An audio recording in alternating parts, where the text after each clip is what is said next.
Olá, alunos da Ambra. Vamos tentar aqui continuar a ver a questão do lançamento e discutir a questão se ele é provisório ou definitivo, ou se é que a gente pode falar nessa discussão. Muito bem. O 145, ele fala que o lançamento pode ser revisto, tá? Em três situações. Impugnação do direito passivo, recurso de ofício e iniciativa de ofício da autoridade administrativa nos casos previstos no artigo 149, tá?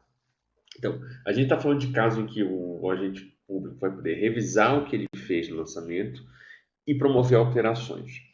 São casos bem distintos que nós temos aqui. Os incisos 1 e 2, eles fazem parte do processo administrativo fiscal, vulgo PAF, tá?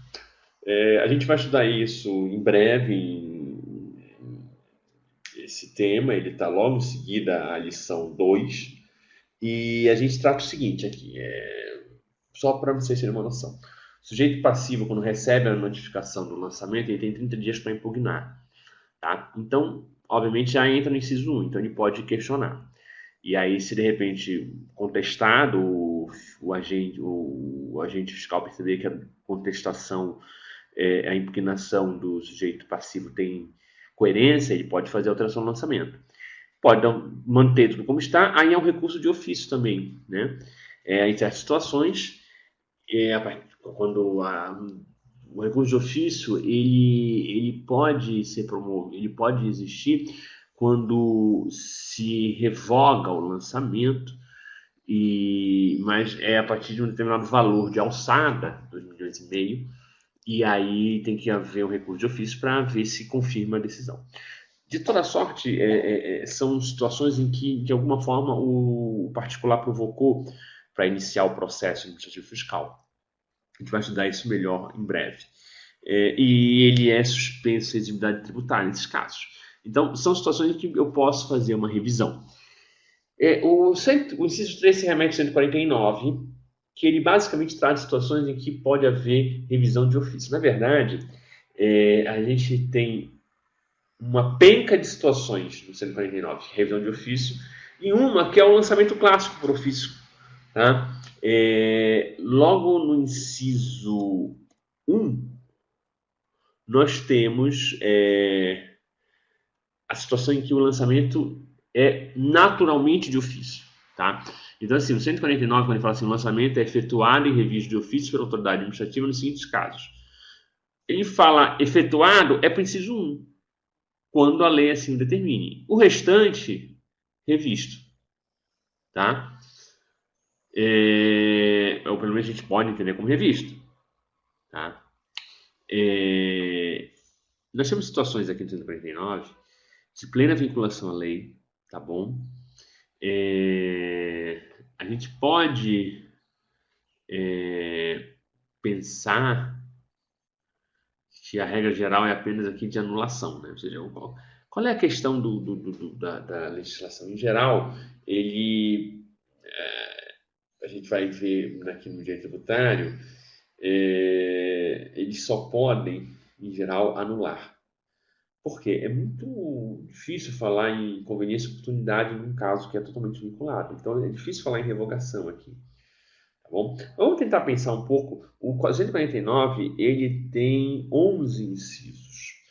Né? O inciso 1 é lançamento de ofício, então não tem muito mistério. Ou seja, é um lançamento de ofício por natureza. Ou seja, ele é aquelas casas em que naturalmente o tributo é de ofício, como, por exemplo, o IPTU. Né? Nós temos alguma, a gente pode tentar setorizar um pouco o dispositivo, né? Se você olhar do inciso 2 ao inciso 4, a gente não tem propriamente atos de lançamento. O que nós temos esse caso em que, em que vai haver uma revisão da declaração de informações prestadas pelo contribuinte. Só para vocês terem uma ideia, o 2 fala assim: quando a declaração não seja prestada por quem direito no prazo e na forma da legislação tributária. 3. Quando a pessoa legalmente obrigada, embora tenha prestado a declaração nos termos do inciso anterior, deixe de atender no prazo e na forma da legislação a pedido de esclarecimento formulado pela autoridade administrativa. Então, percebam que esses incisos iniciais eles são muito mais ligados ao procedimento de lançamento. Você ainda não está ainda formado. O 4, a gente percebe o seguinte: que não é uma alteração do ato de lançamento, tá? A gente tem, na verdade, situações de omissão. Ó. Quando se comprova falsidade, erro ou omissão, quando está qualquer elemento definido na legislação tributária como sendo declaração obrigatória. Tá? Então, na verdade, aqui é muito mais uma questão do como eu vou proceder. Perdão. Não é o 4, é o 6, perdão. Quando se comprova a sua omissão do direito passivo ou de terceiro legalmente obrigado que dê lugar à aplicação da penalidade pecuniária. Então, veja o seguinte, o 6, ele não fala do lançamento do tributo, fala do lançamento da multa, a aplicação da penalidade pecuniária, quando há algum tipo de violação. Então, note, o 1, ele trata sobre o caso de lançamento que é naturalmente lançamento, ou seja, aquele tributo que ele já foi pensado como lançamento de ofício. Do 2 ao 4, a gente não está falando de lançamento, mas de pequenos atos administrativos e atos do contribuinte que podem ser revistos e que são necessários para a formação do lançamento. O inciso 6, a gente está falando, na verdade, não do lançamento, mas da multa. E aí nós temos o inciso 1, 5, o 7, o 8 e o 9, tá? O 1 é o caso do lançamento de ofício, naturalmente de ofício, ou seja, o tributo pensado como lançamento de ofício. E nos demais nós temos realmente, de fato, um ato de lançamento em que eu posso revisar esse ato de ofício, tá? Se você observar, só apenas para comentar brevemente, isso na lição está mais detalhado, aí eu remeto vocês à leitura com mais calma. Inciso 5, nós temos a situação em que há um lançamento de prorrogação que apresenta inexatidão ou omissão. Então pode haver revisão e tal, e até um lançamento de ofício para complementar o que foi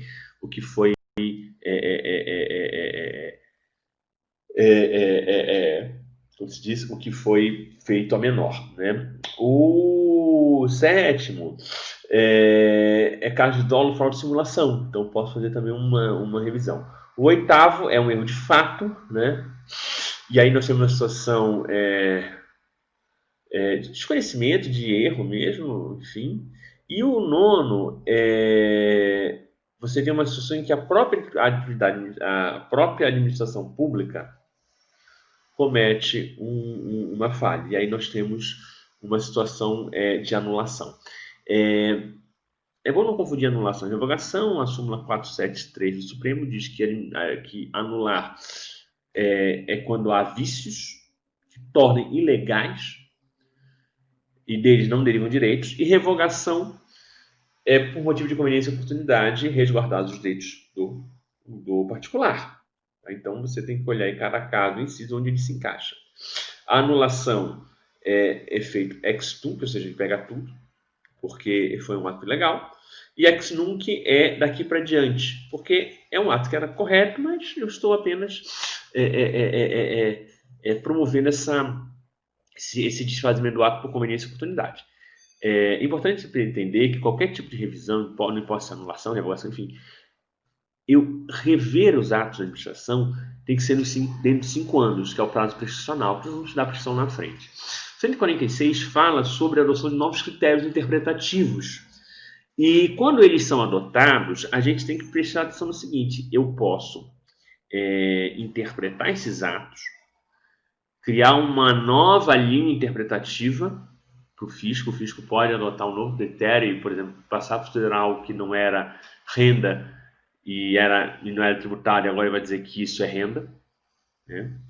Eu ouvi muito debate sobre o que poderia estar incluído, por exemplo, no conceito de faturamento por PIS/COFINS. Até hoje isso é polêmico, né? Por exemplo, se o ISS pode ou não compor de cálculo do PIS e da COFINS, por exemplo. Então, o fisco pode interpretar de forma diferente, né? Obviamente, o ato de lançamento ele é vinculado, mas eu preciso interpretar para aplicar. Uma coisa é eu saber, olha, eu sou obrigado a fazer o lançamento quando eu vejo o fato ocorrendo, quando eu vejo o evento jurídico tributário ocorrendo. Agora, outra coisa é, isso que está ocorrendo na minha frente se enquadra na lei? Eu sou obrigado a tributar quando há renda. Tá, mas o, as diárias de viagens é considerado renda ou é uma indenização, de certa forma, para os gastos que o cara vai ter? Então, depende como o fisco vai ler. Então, interpretações podem mudar. Então, você tem aí o fisco um espaço de autonomia. A questão passa o seguinte, tá, meu rei, como é que você vai fazer essa alteração interpretativa? Você pode fazer de qualquer forma, enfim, desde que tenha o meu mínimo parâmetro legal. Agora, essa interpretação vai valer adiante, você não vai voltar para aplicar. Então, eu não posso, olha, agora o que eu não considerava a renda, a diária de viagem, eu vou passar a considerar, vou querer tributar, e todo mundo que teve diária de viagem nos últimos 5 anos, eu vou ir atrás. Não pode. Vale daqui para frente. Inclusive, tem súmula do Instituto Tribunal Federal de Recursos. A mudança de critério adotada pelo fisco não autoriza a revisão do lançamento. Tá? É uma forma de garantir. A ideia, a regra, apesar das várias exceções, é a irreversibilidade do lançamento. Irreversibilidade, ou seja, eu não posso desfazer o lançamento. O lançamento está feito. Claro, isso visa dar segurança jurídica. Mas, obviamente, você tem várias hipóteses, inclusive algumas situações em que é para reforçar a segurança jurídica, como, por exemplo, a impugnação pelo contribuinte. O procedimento fiscal ela garante maior segurança para o contribuinte. Né? Claro que essa possibilidade de revisão do lançamento gerou a discussão se seria um aspecto definitivo ou provisório.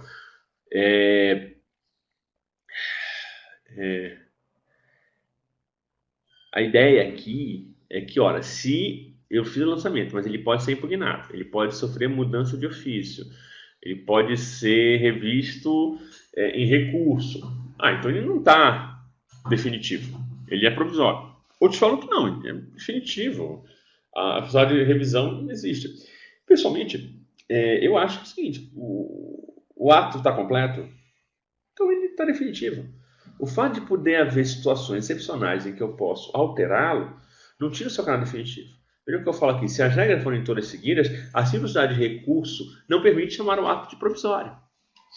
Imagina, Rui Barbosa Nogueira fala o seguinte, o fato de ser excepcionalmente revisível não lhe tira o caráter do ato definitivo, administrativo, formal e definitivo. Se a gente fosse, olha só, o pressuposto dessa discussão ela é problemática porque considera que se eu posso recorrer, por exemplo, se o contribuinte pode recorrer o lançamento da provisória. Se as iguais a 149 que pode haver uma revisão, se identificar, por exemplo, um ato legal, ele não é definitivo, ele é provisório. Olha, então quando é que vai ser definitivo? Quando passar a prescrição? E outra coisa, seguindo por essa lógica, uma lei votada pelo parlamento vai ser provisória até que o STF declare sua constitucionalidade. Enquanto o STF não mexer naquela lei, ela é provisória, porque ela pode ser revista pelo judiciário. Então, assim, é meio maluco isso. Então, eu acho assim, se você tem um ciclo claro de formação e ele se conclui, é uma coisa. Outra coisa é você poder fazer uma revisão daquilo ali. São realidades distintas. Tá bom? Era isso que a gente tinha para falar por hoje. Bons estudos. Até o nosso próximo encontro.